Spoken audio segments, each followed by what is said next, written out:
Chicas, chicos, buenos días, ¿cómo estáis? Bueno, espero que sigáis con fuerza y con ánimo y energía para empezar en el tema 15, que es lo que vamos a hacer en la clase de hoy. Bueno, el tema 15 ya lo podéis ver en vuestro libro, ahí en la página 243. Aquí se titula Del ADN a las proteínas. Efectivamente, lo que vamos a ver en este tema es cómo el ADN, que es el que contiene la información genética, tiene información suficiente como para sintetizar proteínas. En realidad lo que vamos a ver es una rama de la genética que se llama genética molecular. La genética molecular lo que hace es analizar y estudiar la estructura del ADN, así como su funcionamiento. Estudiando el funcionamiento del ADN, lo que vamos a aprender, lo que vamos a estudiar es cómo se replica, cómo se transcribe y cómo se traduce este material genético, este ADN.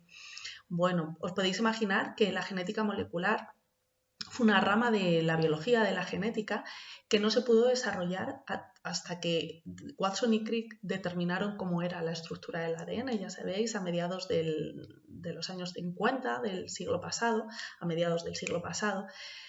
Pero bueno, mucho antes de esto, o unos años antes de que Watson y Crick pudieran determinar cómo es la estructura del ADN, hubo que identificar a la molécula de ADN como la portadora de la información genética. Esto no se descubrió hasta los años 40, años 50 del siglo pasado, principios de años 50. Bueno, lo que vamos a ver en la clase de hoy son las investigaciones y los estudios que han permitido a la ciencia conocer qué es el ADN, el portador de la información genética. Bueno, pues vamos con ello. Bueno, nos vamos a centrar en las tres investigaciones más importantes que permitieron conocer qué era el ADN, la molécula portadora de la información genética.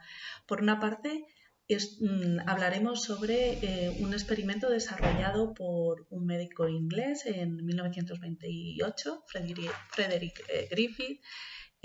También años después, Avery, un investigador canadiense, llevó a cabo una investigación que merece la pena que hablemos de ella, y el estudio definitivo, el que permitió demostrar a toda la comunidad científica que era el ADN el portador de la información genética, fue desarrollado en el año 1952 por Martha Chase y Alfred Hershey. Vamos a hablar de los tres. El experimento llevado a cabo por Frederick Griffith podéis verle en este enlace. Bien, entonces Griffith llegó a la conclusión de que alguna molécula pasaba de las cepas S del Streptococcus a las cepas R para convertir a estas últimas en virulentas. Como os comenta el vídeo, a esta molécula que pasaba de las bacterias S a las bacterias R, Griffith le denominó principio transformante. Bueno, pues en los años 40, una serie de investigadores, entre ellos Avery, McCarthy y McLeod, quisieron averiguar qué era este principio transformante, qué molécula era este principio transformante. Bueno, ellos llegaron a la conclusión de que el principio transformante era el ADN porque solamente cuando mezclaban el ADN de las cepas S con las cepas R se convertían en virulentas. Las cepas R seguían siendo inocuas si se mezclaban las cepas R con las proteínas u otras moléculas de las bacterias S. Bueno, aquí tenéis una imagen que yo creo que deja más o menos claro este experimento. Bueno, la prueba definitiva que demostró que era el ADN y no las proteínas la molécula encargada de portar la información genética fue llevada a cabo por Martha Chase y Alfred Hershey en 1952.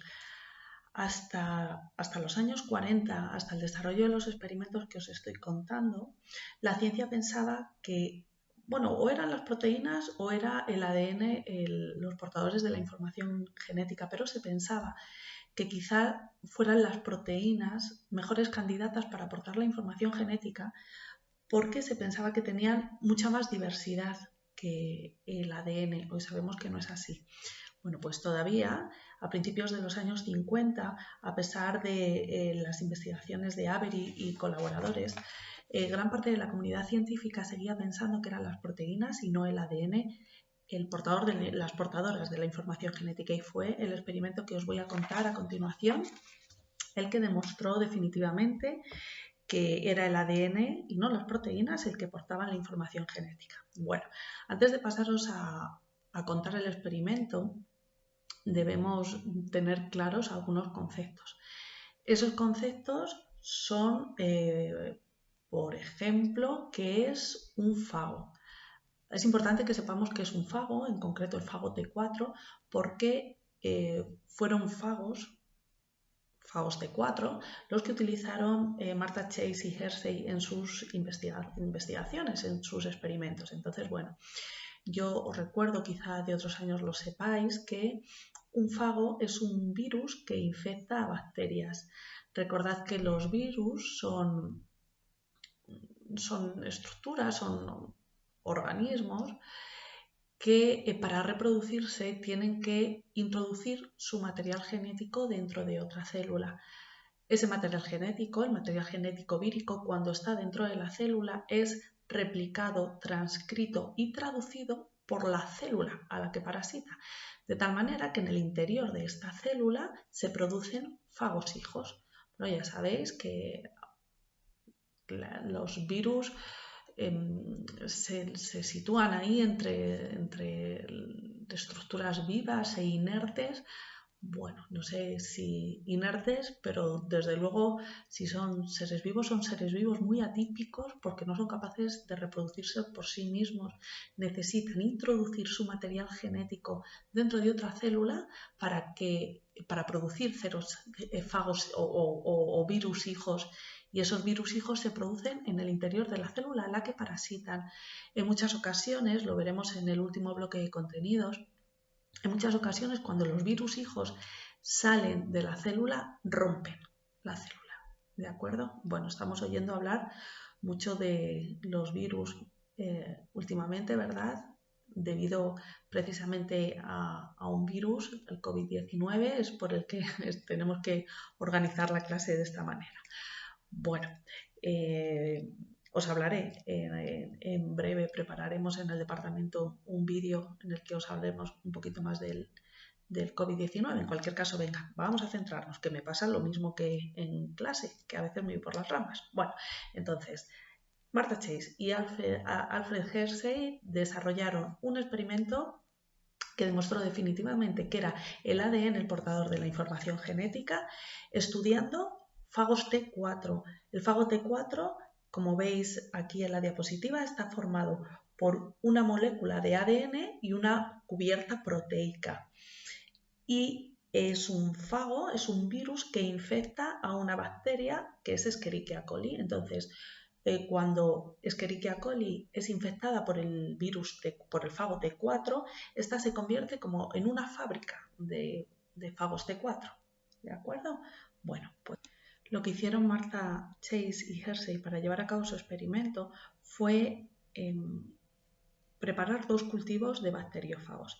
El primer cultivo le hicieron crecer en azufre 35, que es un isótopo del azufre, y ese azufre 35 y ese isótopo fue incorporado por las proteínas del bacteriófago, de tal modo que tenían un cultivo con las proteínas marcadas radiactivamente y un segundo cultivo de bacteriófagos que le hicieron crecer en un medio enriquecido con fósforo 32. El fósforo es incorporado por los ácidos nucleicos, por lo tanto tenían un segundo cultivo con el ADN marcado radiactivamente. Así que tenemos dos cultivos del fago. Un cultivo del fago con las proteínas marcadas radiactivamente y otro cultivo con el ADN marcado. Bueno, pues inocularon bacterias de Escherichia coli, por un lado, por bacteriófagos con las proteínas marcadas y por otro lado, inocularon otro conjunto de bacterias, le inocularon virus con su ADN marcado, con fósforo 32. Muy bien, así que teníamos dos lotes. Un lote con bacterias de Escherichia coli infectadas por virus con las proteínas marcadas y otro lote con bacterias mezcladas con virus con ADN marcado. Muy bien. Bueno, pues dejaron que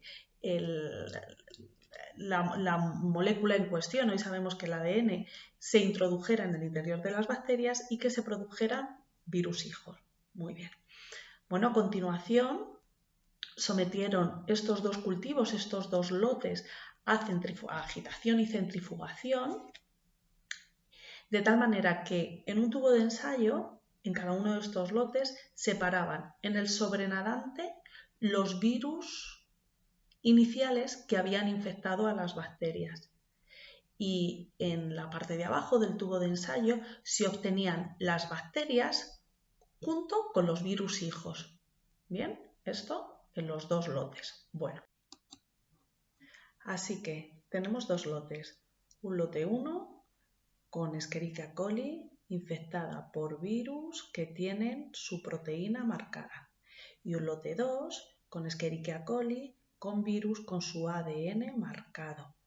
Bien, después de la agitación y de la centrifugación se separa en los tubos de ensayo en la parte de arriba los virus iniciales, en la parte de abajo las bacterias con los virus hijos, los dos lotes. Bueno, pues se observó que los virus hijos procedentes del lote que tenía el ADN marcado también estaban marcados.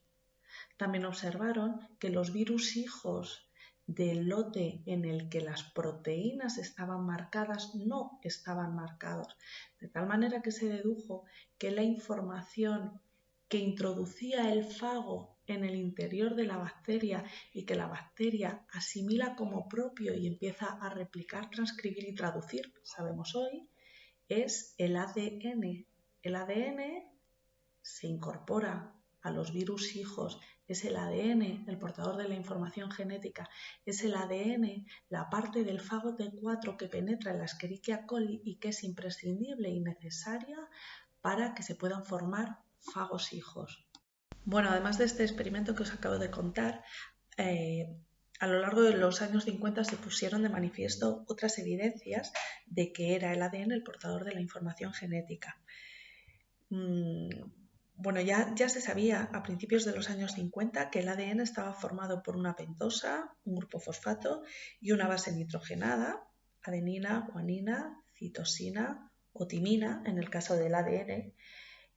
Bueno, pues Chargaff lo que hizo fue analizar la composición de bases nitrogenadas en diferentes organismos y concluyó que era diferente en cada especie, de tal manera que se concluyó que el ADN era mucho más diverso de lo que se creía hasta entonces, que la combinación de estas bases nitrogenadas podía ser muy diversa. Además, Chargaff también encontró regularidad en las proporciones de bases. Comprobó que en cualquier célula, en cualquier organismo y en cualquier célula y cualquier organismo, la proporción de adenina era igual a la de timina y que la de citosina era igual a la de guanina.